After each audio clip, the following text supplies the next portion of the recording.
देश को बदल सकते हैं। और हमारा कृषि क्षेत्र, मैं पूरी जिम्मेदारी के साथ ये कह रहा हूं कि हमारा कृषि क्षेत्र जो है, हमारा किसान इस बार देश को बदलने का बीड़ा उठा करके पूरी दुनिया में भारत का डंका बजाने के लिए आतुर भी है, तैयार भी है, क्षमता भी रखता है और कर भी सकता है।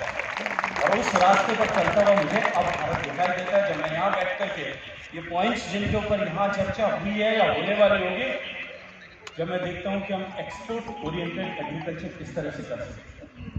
मुझे याद है, मैं ज्यादा समय नहीं लूंगा, तो मैं थोड़ी सी बात एक और रखना चाहता हूँ। मैं जब पिछले टेन्योर में एग्रीकल्चर मिनिस्टर, मैं अपने मंत्रिमंडल के काम से, विभाग के काम से त्रिपुरा गया। त्रिपुरा में जब मैं शाम में पहुंचा, वहां के deputy chief minister mister Devvarman, उनके घर पे मैं भोजन करने गया था, चीफ मिनिस्टर उस दिन थे। भोजन करने जब मैं गया तो भोजन के साथ उन्होंने मुझे पाइनएप्पल खिलाया। मैं फ्रूट लवर आदमी हूं, मैंने अपने जीवन में उतना अच्छा पाइनएप्पल नहीं खाया। उसकी कलर, उसका अरोमा, उसकी स्वीटनेस, उसका टेस्ट, इट वाज एक्सेप्शनल। मैंने देववर्मन साहब से पूछा कि इस पाइनएप्पल की वैरायटी क्या है। उन्होंने कहा, बताया मुझे कि ये क्वीन वैरायटी का पाइनएप्पल है, छोटा होता है। उन्होंने पाइनएप्पल मंगा करके भी दिखाया, जो पूर्वोत्तर भारत के लोग यदि होंगे तो उन्होंने देखा हो। छोटा पाइनएप्पल, 600-700 ग्राम का pineapple. It was really amazing, unparalleled.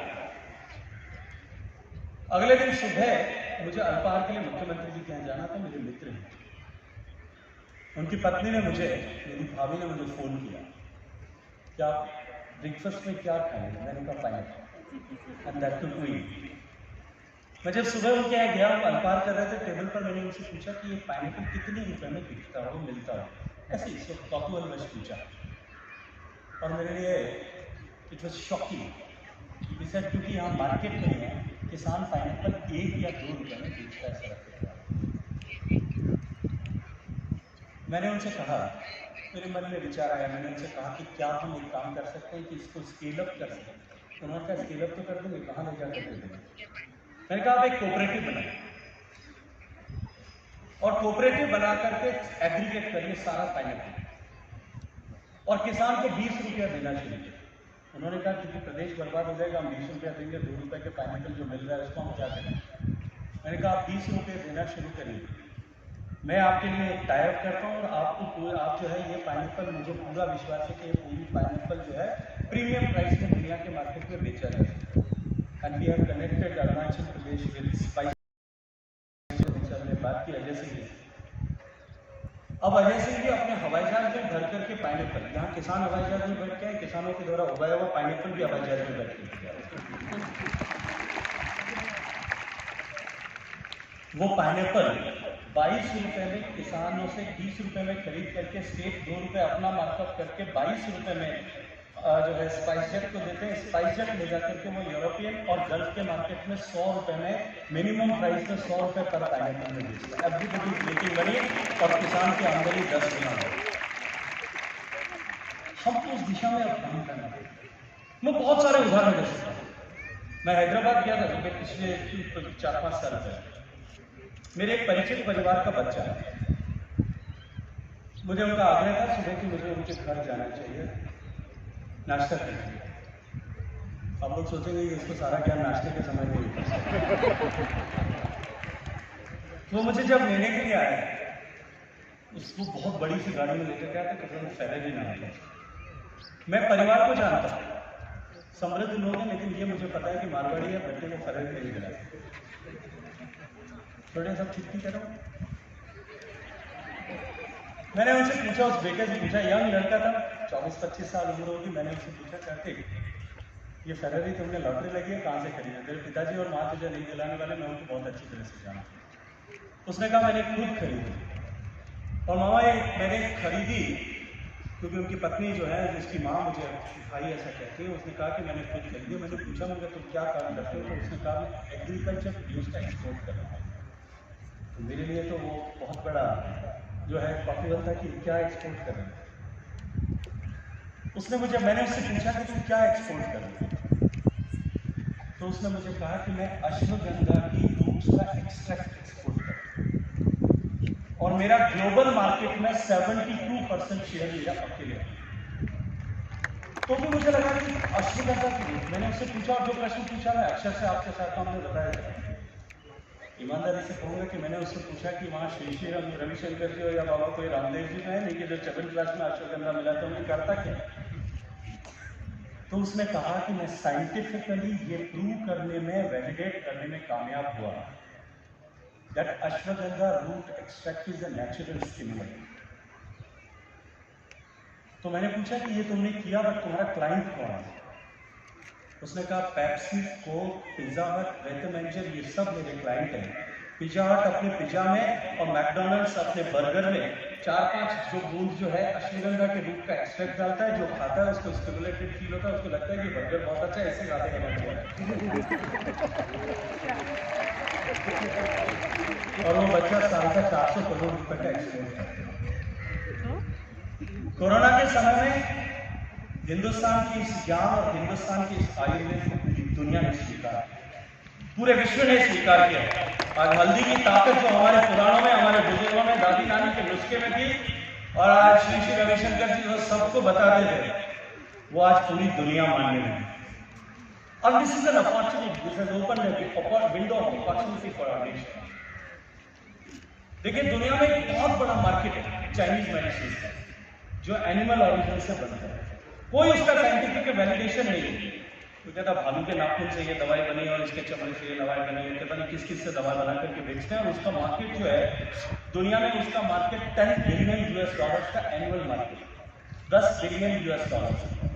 ये कम से कम बता रहा हूँ आपको, जो मेरे आंकड़े पढ़े हैं शायद इससे भी कहीं ज्यादा हो।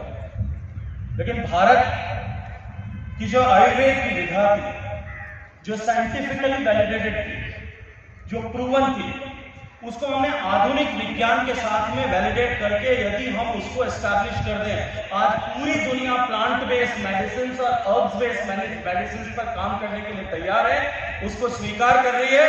और यदि हम उसको साइंटिफिकली वैलिडेट करने में, मुझे श्री श्री रविशंकर जी से भी कहूंगा कि आर्ट ऑफ लिविंग इसके ऊपर भी काम करना प्रारंभ करें कि हम अपने अर्ब बेस्ड मेडिसिन और आयुर्वेदिक मेडिसिन का साइंटिफिक वैलिडेशन कराएं।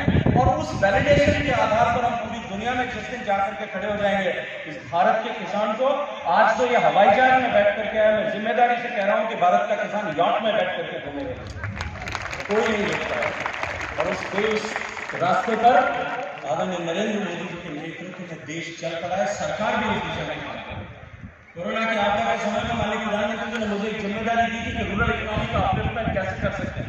मैंने उनको एक पेपर प्रेजेंट किया था और मैंने उनको कहा था कि ग्रामीण अर्थव्यवस्था को यदि बदलना है तो हमको एक्सपोर्ट ओरिएंटेड एग्रीकल्चर पर जाना पड़ेगा। हमने एक स्टडी किया और उस स्टडी के आधार पर दुनिया के प्रधानमंत्री जी ने मुझे आदेश दिया और देश के सारे हाई कमीशन को आदेश दिया और एक मीटिंग आयोजित की थी। आदरणीय थावरचंद जी उस समय तो मंत्रिमंडल का हिस्सा हुआ करते, एक मीटिंग आयोजित हुई थी जो हेड ऑफ मिशन की मीटिंग थी, जिसमें दुनिया में भारत के जितने राजदूत पूरे दुनिया के देशों में, वो सारे राजदूत वहां एकत्रित थे।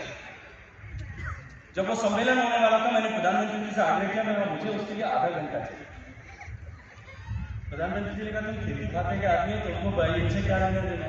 मैंने कहा मैं उनको बताना चाहता हूँ कि मेरे देश में ये क्षमता, दुनिया में ये डिमांड है, हम इसको प्रिजर्व कर सकते हैं और उसके लिए मुझे उनसे सहयोग की आवश्यकता है। मैंने उनसे चर्चा की और उस चर्चा के बाद में प्रधानमंत्री जी के निर्देश पर पूरे देश में हाई कमिश्नर्स, जितने इंडियन हाई कमीशन है, उन सब से डेटा कलेक्ट किया।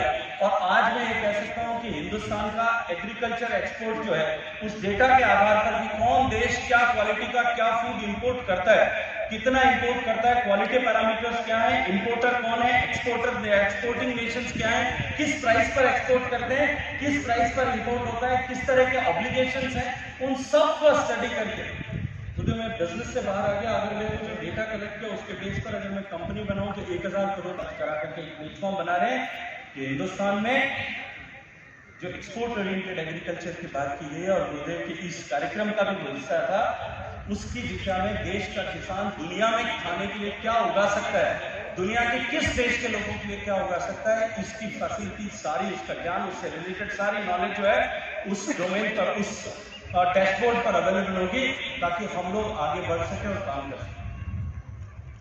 मैं सामने देखता हूं कि इस पानी के संकट का भी समाधान अगर कोई है तो वो इसी कृषि व्यवस्था में उसका समाधान है।